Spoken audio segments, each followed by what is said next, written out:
Halo Sobat Pans, di video kali ini kita akan membahas mengenai bedah saham PT Adira Dinamika Multifinance Tbk.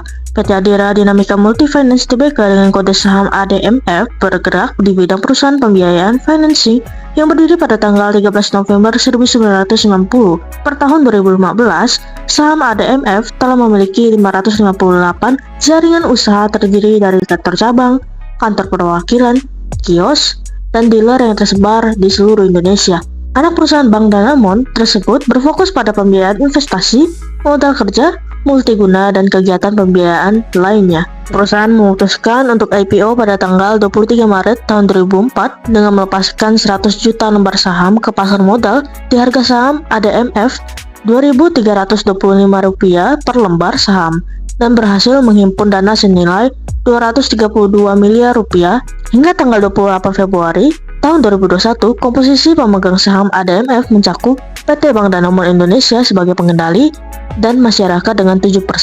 Yang kedua, kinerja menurun saham ADMF berdasarkan laporan keuangan terakhir. Berdasarkan laporan keuangan, perusahaan mencatatkan kinerja yang meningkat pada tahun 2023. Berikut adalah ikhtisar keuangan saham ADMF dari tahun 2020 hingga 2023. Emiten Multifinance Group MUFG, PT Adira Dinamika Multifinance Tbk berhasil mencatatkan laba tahun berjalan sebesar Rp1,94 triliun pada tahun 2023. Perolehan itu melesat 21,12% dari setahun sebelumnya sebesar Rp1,6 triliun.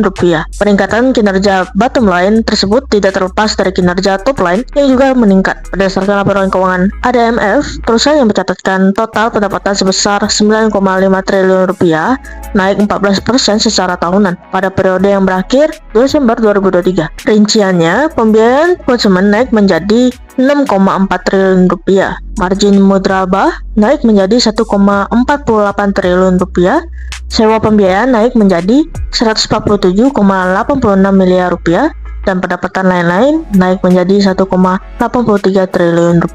Seiring dengan peningkatan tersebut, total beban perusahaan terkerek 11,66% per tahun menjadi Rp7,03 triliun pada tahun lalu. Komposisi terbanyak berasal pada gaji dan tunjangan sebesar Rp2,41 triliun. Dengan kinerja tersebut, total aset ADMF pun tercatat melesat 24,54% per tahun menjadi Rp31 triliun dari yang sebelumnya Rp24,9 triliun. Yang ketiga, prospek bisnis saham ADMF. PT Adira Dinamika Multifinance menyatakan selalu mempertimbangkan berbagi peluang untuk meningkatkan kinerja perusahaan. Jika Sobat Pans tertarik untuk berinvestasi di Panin Sekuritas, Sobat Pans bisa scan barcode berikut ini untuk opening account dan dapatkan berbagai promo menarik yang ditawarkan oleh Panin Sekuritas. Dan tentunya Sobat Pans akan bergabung di komunitas kami. Di awal tahun ini, penyaluran pembiayaan ADMF tampak signifikan.